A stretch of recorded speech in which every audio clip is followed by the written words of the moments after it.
Assalamualaikum warahmatullahi wabarakatuh. Waalaikumsalam. Apa kabar hari? Baik. Ya, alhamdulillah. Hari ini kita ketemu kembali dalam pembelajaran mengevaluasi kualitas bahan pakan. Baiklah, untuk mempersingkat waktu, saya absen dulu ya.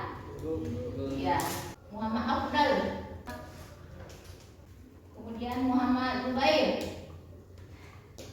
Nabila, Miftahul Jannah, Agung, Al-Mahdi,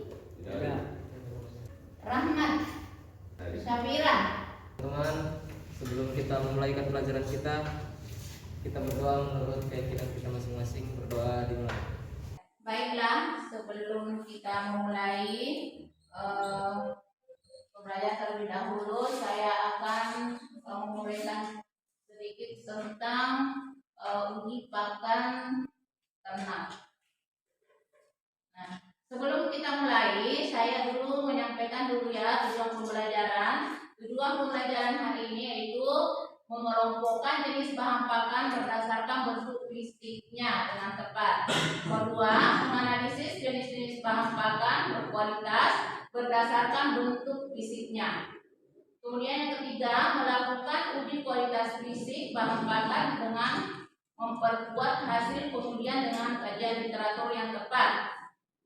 Keempat, mengevaluasi kualitas bahan pakan yang telah diuji dengan benar.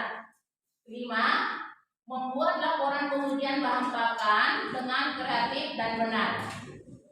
Kemudian, menyajikan hasil evaluasi bahan pakan dengan kreatif dan percaya diri. Jadi itulah tadi tujuan pembelajaran yang akan kita laksanakan sebentar ya. Namun sebelumnya saya dulu memutarkan video ya. Silakan menyimak isi video ini.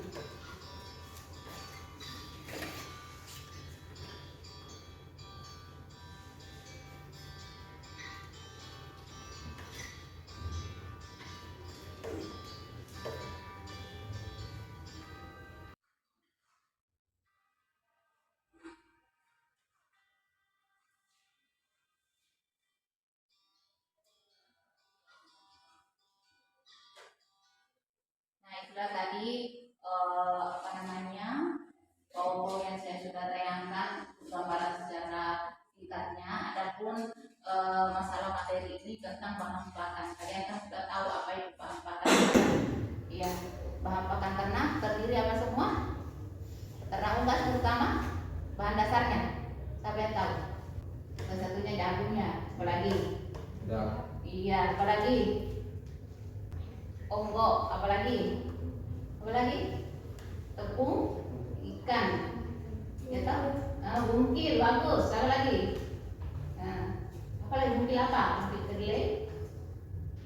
Ya, itulah bahan-bahan dasar daripada pakan ternak. Nah, terdiri dari berasal dari hewani, ada juga dari tumbuhan, dan ada juga dari hasil limbah pertanian atau limbah produksi. Ya, seperti apa contohnya itu limbah produksi? Seperti bulu ayam itu dibikin tepung, itu karena mengandung nutrien di dalam situ, itu bisa dijadikan sebagai campuran bahan pakan. Begitu juga kalau misalnya di ternak di tempat pemotongan hewan, ada kan namanya tempat pemotongan hewan ya. Kira-kira apa yang ada biasa banyak di situ di tempat pemotongan hewan? Ya, apa? Darah. Tahu? Kalau dipotong kan banyak darahnya, tahu? Nah, apalagi? Bulu. Ya, bulu. Apalagi? Nah, dua macam itu kan bisa dijadikan diolah, darahnya dibekukan, kemudian dikeringkan, kemudian ditepung. Nah, itu sebenarnya mengandung nutrien juga, bisa diolah kembali untuk dijadikan campuran bahan dasar pakan. Nah, itu maksudnya tadi ya.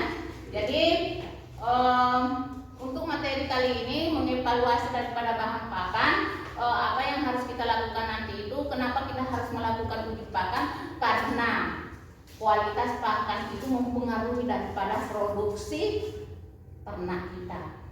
Ya, Kalau misalnya ternak kita kita berikan sembarang tanpa memperhitungkan kualitas daripada kualitas nutrien daripada bahan bakar ternak itu, maka akan bisa terjadi seperti apa itu pertumbuhan terlambat. Ya, biasa kalau misalnya kita lihat di ternaknya orang umur sama kok, saya punya ternak unggas kecil-kecil, yang sebelah besar-besar. Nah, mungkin salah satunya penyebabnya itu adalah kandungan nutrien pakan yang diberikan itu tidak sama. Mungkin yang tadi yang pertumbuhannya bagus itu memberikan pakan yang memiliki kualitas tinggi, yaitu kualitasnya bagus, nutrien kandungan itu seimbang sesuai dengan fase pertumbuhan.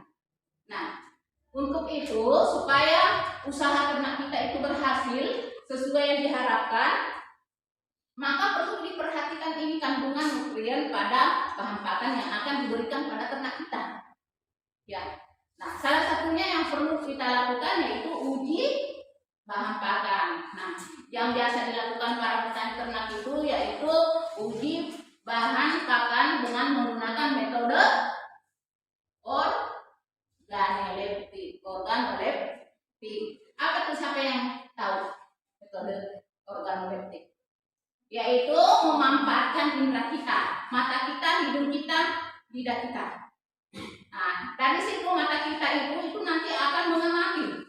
Di situ kita bisa bedakan, oh ini masih berkualitas, oh ini sudah tidak lagi, oh ini sudah kurang bagus. Nah, itu nanti yang kita lakukan nanti ya. Begitu kalau misalnya ada penciuman, kita bisa cium.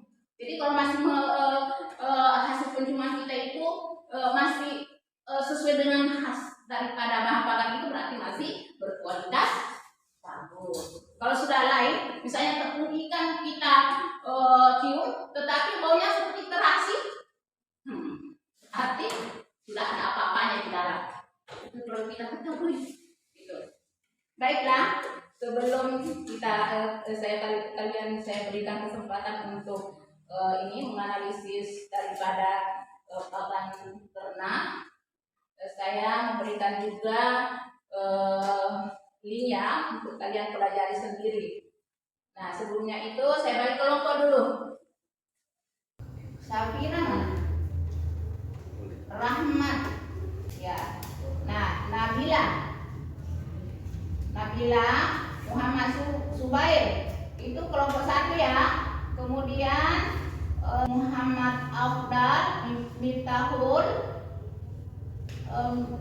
Lestari itu kelompok 2. Coba mengkondisikan diri. Jadi bagi 14. Silakan. Bagi 14. Silakan answer. Saya akan bagikan LKPD.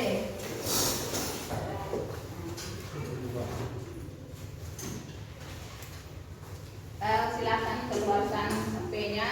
Ada link di situ, bisa kalian pelajari. Iya.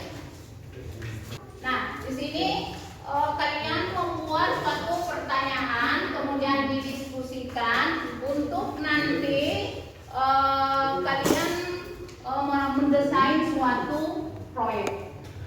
Ya, mendesain suatu proyek.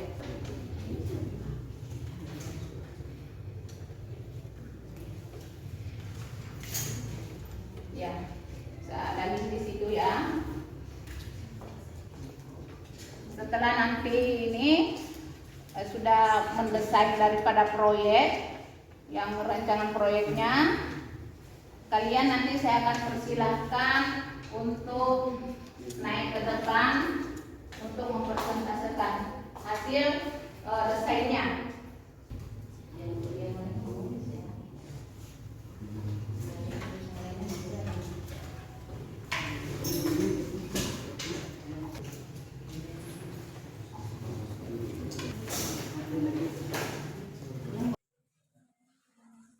Barangkali sudah ada yang selesai atau ada pertanyaan ya sebelum kalian mendesain daripada proyek ini.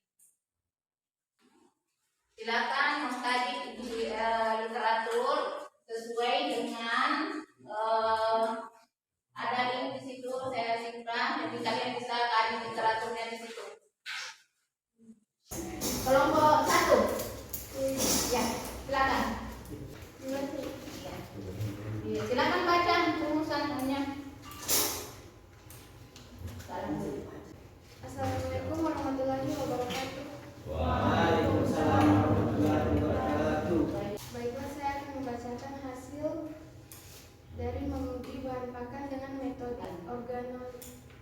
Hasil desain bahan pakan dengan metode organoleptik.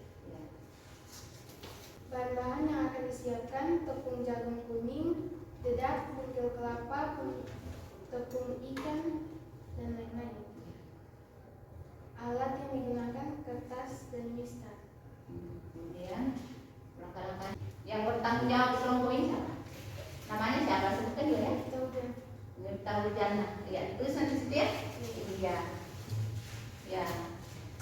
Berikan tepuk tangan dulu untuk kelompok 1 yang telah memberikan hasil rumusannya. Baiklah, setelah kita mengikuti tadi pembelajaran, silakan dikumpul tadi LKPD-nya. Kemudian kita menarik kesimpulan. Ya. Jadi ada di antara kalian nanti yang akan membuat kesimpulan, ya. Nah, dari hasil pembelajaran kita tadi bahwa ya bahan pakan ternak itu penting untuk dilakukan pengujian. Kenapa? Kenapa kira-kira? Ya, supaya bahan pakan yang diberikan kepada ternak itu memiliki kualitas yang baik, terjamin. Supaya apa? Supaya ternak kita sehat, pertumbuhannya normal, kemudian menghasilkan produk yang seperti yang kita harapkan. Itu pentingnya melakukan pengujian ini itu untuk menjamin ya daripada kualitas bahan pakan. Dan langkah-langkahnya kalian tadi sudah sebutkan juga. Ya. Dan untuk kegiatan terakhir, saya persilakan kepada kalian untuk merefleksi daripada pembelajaran kita tadi. Ya, maksudnya merefleksi itu kira-kira apa kesan kalian setelah belajar tentang pengujian atau mengevaluasi bahan pakan ini. Kelompok 1, ya, berdiri. Ya, belajar namanya belajar. Setelah mempelajari cara menganalisis Bahan pakan, apa yang kalian rasakan?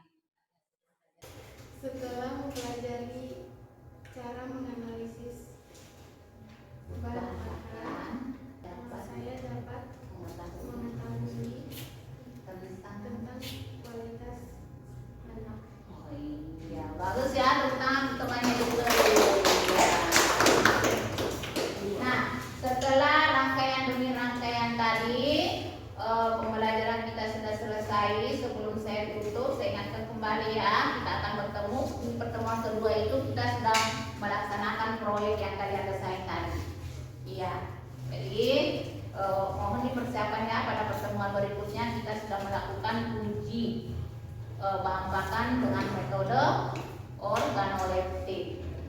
Nah, sebelum saya tutup, saya minta dulu kepada kalian di antara kalian yang memimpin doanya. Ya kan? Teman-teman, sebelum kita keluar, marilah kita berdoa menurut agama dan keyakinan kita masing-masing. Berdoa dimulai.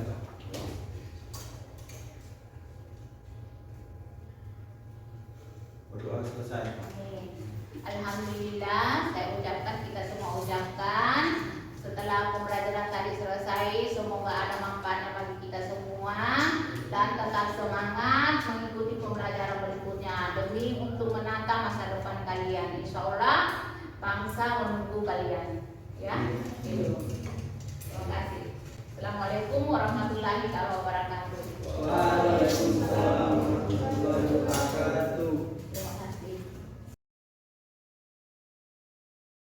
Tahu saya itu sekolah kejuruan seperti ini memang dipersiapkan untuk mendapatkan pengetahuan, kemudian mendapatkan keterampilan yang bisa langsung diterapkan di masyarakat dan berdaya guna. Artinya menghasilkan langsung produk.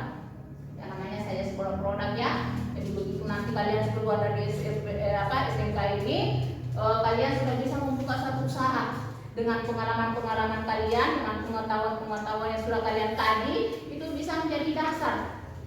Jadi kalian jadikan dasar nanti untuk berwira swasta dalam usaha ternak. Karena tidak sedikit itu orang berhasil itu cuma karena berusaha ternak, ya.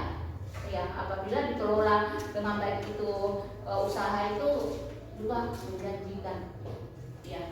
Bukan hanya artinya nanti sekolah tinggi-tinggi baru bisa orang sejahtera, tetapi dengan melalui keterampilan yang kita miliki, ya, pengetahuan yang kita sudah miliki yang kita kaji terus kemudian diterapkan dalam kehidupan kita, diterapkan dalam keterampilan kita, saya kira itu juga cukup menjadi modal untuk membuka suatu usaha. Ya, jadi sebenarnya sekolah ini sangat bagus sekali, ya, dibanding dengan SMA. Karena kenapa? Sekolah ini kan kejuruan seperti ini tuh mencetak langsung terampil. Kalau misalnya SMA itu pengetahuannya kognitifnya saja, tapi di sini psikomotornya. Artinya langsung apa yang kalian sudah pelajari langsung kalian terapkan. Nah, itu sangat berarti. Ya. Kalau misalnya ditata baik-baik ini betul-betul kalian itu memiliki kesadaran untuk menata diri di sini, betul-betul mengikuti apa yang merupakan program-program pelajaran yang kalian sudah dapatkan di sini, betul-betul kalian serius untuk mendalaminya. Saya kira di sini tidak menutup kemungkinan akan ada yang menjadi pengusaha besar. Ya, karena sudah kalian sudah pelajari. Nah, untuk itu saya mengucapkan terima kasih banyak atas kesediaannya kalian untuk mengikuti daripada praktek PPL saya ini. Saya doakan kalian semoga sukses insya Allah.